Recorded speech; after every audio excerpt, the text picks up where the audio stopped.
The live TV, सच सबसे आगे। दिल्ली में 2020 में जो दंगे हुए थे उसको लेकर लगातार कोर्ट में सुनवाई चल रही थी। आरोप प्रत्यारोप लगाए जा रहे थे। बताया जा रहा था कि मुसलमानों ने न केवल हिंसा की बल्कि दंगे भड़काए, उपद्रव किया, तोड़फोड़ की, आगजनी की।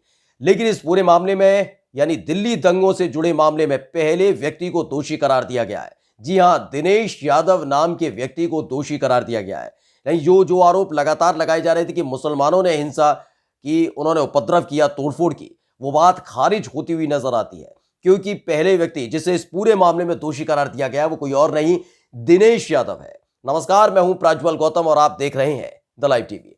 आपको याद तो होगा ही, फरवरी 2020 का महीना था और किस तरीके से सड़कों पर उत्पात मचाया जा रहा था। लगातार हेडिंग्स आपने देखी होंगी न्यूज चैनल्स की, आपने देखी होंगी न्यूज़पेपर की, कि किस तरह से दिल्ली जल उठी थी। उत्तर पूर्वी इलाका था दिल्ली का, यानी जिसमें सीलमपुर है, मौजपुर है, जाफराबाद है, वहां पर लगातार आगजनी हो रही थी, तोड़फोड़ हो रही थी, घर में घुसकर मारा पीटा जा रहा था। ये दंगे लगातार चलते रहे, 3 से 4 दिन तक हालात यही बने हुए थे। और जब वहां पर हालात काबू में आए थे तो नालियों से लाश निकल रही थी। कुछ इस तरह का भयावह मंजर लगातार देखने को मिल रहा था।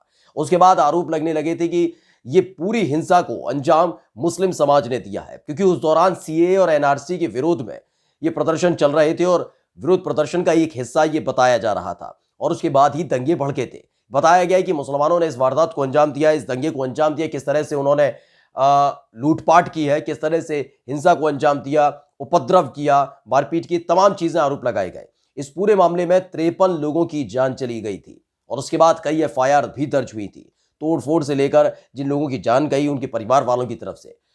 और अब इस पूरे मामले में सुनवाई के दौरान जो पहला व्यक्ति, पहला शख्स जिसे दोषी करार दिया गया है वो है दिनेश यादव। आपको सबसे पहले पूरी खबर पढ़कर सुना देते हैं कि आखिर किस मामले में, दिल्ली दंगे से जुड़े हुए किस मामले में दिनेश यादव को दोषी करार दिया गया है। दरअसल जो हेडिंग छपी है न्यूज़पेपर की, वो लिखा है, दिल्ली दंगे में पहली बार कोई आरोपी दोषी करार, आगजनी तोड़फोड़ के आरोप में मिलेगी सजा। दिल्ली पुलिस ने आरोप लगाया कि दिनेश यादव 25 फरवरी की रात मनूरी नाम की एक 73 वर्षीय महिला के घर दंगाइयों और आगजनी करने वाली भीड़ का सक्रिय सदस्य था। यह पढ़िएगा हेडिंग, घर में दंगाइयों और आगजनी करने वाली भीड़ का सक्रिय सदस्य था वो दिनेश यादव। दिल्ली पुलिस ने दिनेश यादव को 8 जून को 2020 को गिरफ्तार किया था। और अब देखिए, इसमें ये आदेश अतिरिक्त सत्र न्यायाधीश वीरेंद्र भट्ट ने सुनाया है।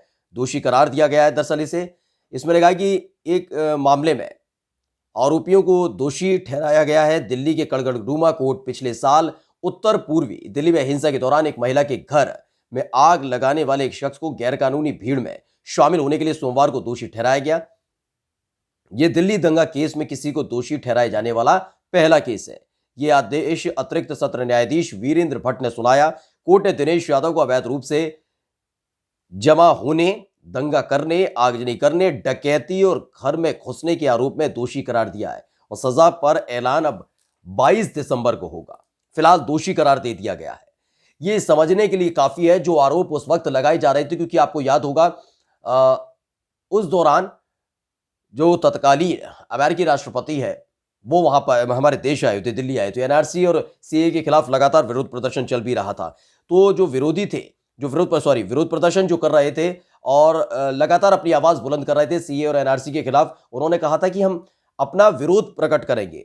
जिसे अंतर्राष्ट्रीय स्तर पर भी ये जाए बात तो गलत क्या है। देखिए, आवाज बुलंद करना हर एक का हक है। तमाम ऐसी बातें हैं, ऐसी घटनाएं इस देश के अंदर घटी हैं जो अंतर्राष्ट्रीय स्तर पर पहुंची हैं और एक वही तौर तरीका अपनाने की कोशिश की जा रही थी प्रदर्शनकारियों की तरफ से। और इसे लगातार राष्ट्रद्रोह, देशद्रोह घोषित करने में जुटे हुए थे भारतीय जनता पार्टी के तमाम नेता, जिसमें आपने कपिल मिश्रा को सुना भी होगा किस तरह से उसने सारी हदें पार कर दी थी। और यही एक वजह है जिसके चलते आमने सामने आ गए थे दोनों लोग। एक तरफ वो लोग थे जो कह रहे थे हम सिर्फ विरोध प्रदर्शन करेंगे, हम अपना विरोध दर्ज कराना चाहते हैं। तो वही दूसरी तरफ लोगों का कहना था, जो दूसरे पक्ष है जिसमें भारतीय जनता पार्टी के तमाम नेता और खुद कपिल मिश्रा था, उन लोगों का यह कहना था कि अगर आप इस तरीके से करेंगे तो यह देशद्रोह है, अंतर्राष्ट्रीय स्तर पर भारत की छवि खराब कर देगा।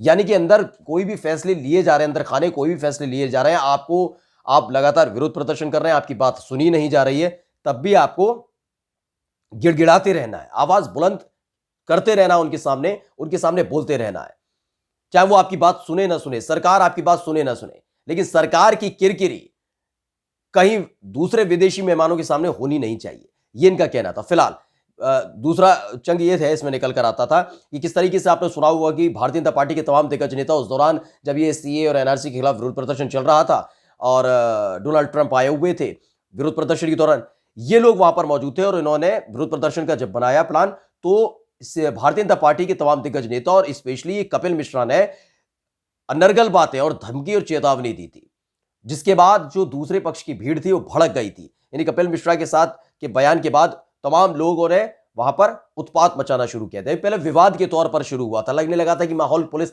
लाठी फटकार कर संभाल लेगी, लेकिन देखते ही देखते दंगा का रूप लेता चला गया। जो मौजपुर इलाका है दिल्ली का ये उत्तर पूर्वी इलाका है, दिल्ली का मौजपुर, सीलमपुर, आप चले जाइए जाफराबाद, इस इलाके में घरों में घुसकर मुसलमानों के घरों में घुसकर टारगेट किया गया था, उन्हें मारा पीटा गया था, कई लोगों की जान चली गई थी, आगजनी हुई थी, कई बार तो कई लोगों के घर से कई आपत्तिजनक चीजें बरामद हुई थी। तो ये तमाम चीजें वहां से बरामद हुई थी और यही वजह है जिसके चलते दंगा लगातार बढ़ता चला गया। 2 से 3 दिन तक ये दंगा लगातार होता रहा, उत्पाती सड़क पर घूमते रहे। तब भी ये कहा गया कि मुसलमानों ने दंगे को भड़काया है, मुसलमानों ने आगजनी की, हिंदुओं के घर में घुसकर तोड़फोड़ की, ये सब किया। लेकिन ये क्रिया प्रतिक्रिया का दौर चलता रहा और अब जब सुनवाई हुई है इस पूरे मामले में, तो ये निकलकर सामने आया है कि किस तरीके से दिनेश यादव नाम का व्यक्ति, जिसने जाफराबाद है, मौजपुर है, ये वो इलाके हैं जो मुस्लिम बाहुल्य हैं, उन घरों में घुसकर तोड़फोड़ की, आगजनी की। ये कोई और नहीं कह रहा, ये कोर्ट ने सजा सुनाई है। यानी वो तमाम लोग अब कहीं नजर नहीं आते दूर दूर तक, जो लगातार ये आरोप लगा रहे थे।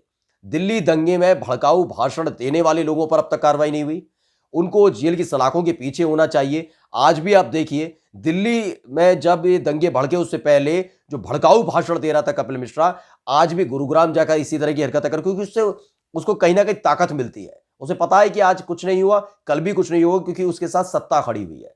यही दिल्ली में किया था, यही गुरुग्राम में हो रहा है। फिलहाल इस पूरे मामले में जो लगातार साजिश रची जा रही थी, बताया जा रहा था, ये दो पक्षों का मामला ना करके ये बताया जा रहा था कि किस तरह से मुस्लिम समुदाय की तरफ से पहला अटैक किया गया था। अब साबित होने लगा है धीरे धीरे कि दो पक्षों की तरफ का मामला था, किस तरह से इसे भड़काया गया था, लोगों को भड़काया गया था, किसने किसे निशाना बनाया था, यह पानी की तरह साफ होने लगा है। यह पता लगने लगा है कि पीड़ित पक्ष कौन था और हमलावर पक्ष कौन था।